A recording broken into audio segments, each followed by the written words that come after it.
Au club bouliste monégasque, les joueurs, ce jour-là, ont une motivation un peu particulière. Ils viennent participer à un tournoi de pétanque caritatif.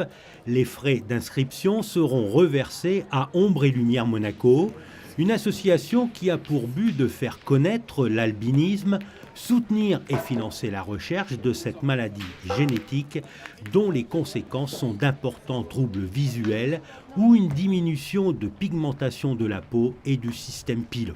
L'idée et le sens premier de cet événement-là, c'est vraiment de pouvoir communiquer sur la maladie. C'est quelque chose c'est une maladie rare, très rare. C'est à peu près une naissance sur 17 000 dans le monde. À savoir que c'est vrai que la partie Afrique subsaharienne est la plus touchée, généralement, la partie Europe aussi, mais c'est moindre.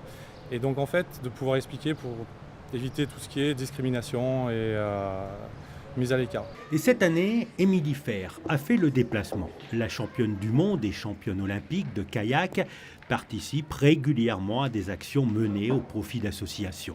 Ça fait toujours plaisir de pouvoir contribuer grâce à la médaille olympique à des associations comme ça qui viennent vraiment en aide à des personnes qui ont besoin. C'est une maladie que je ne connaissais pas du tout, et l'albinisme, et c'est l'occasion du coup de rencontrer encore une fois du monde et de pouvoir mettre en avant ces associations. Moi j'en ai fait une leçon de vie.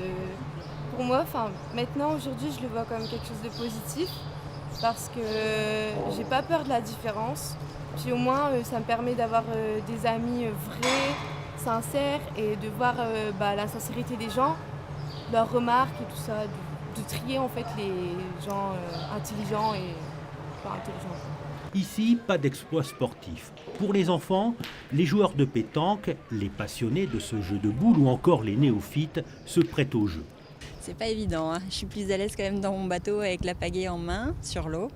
J'admire, je préfère rester de côté et regarder jouer les professionnels, et c'est assez impressionnant. Les fonds récoltés ce jour-là permettront d'aider les enfants dans leur scolarité. Selon l'efficience visuelle, des aménagements pédagogiques sont nécessaires pour permettre aux élèves de poursuivre une scolarité normale. Des aménagements qui ont forcément une incidence financière.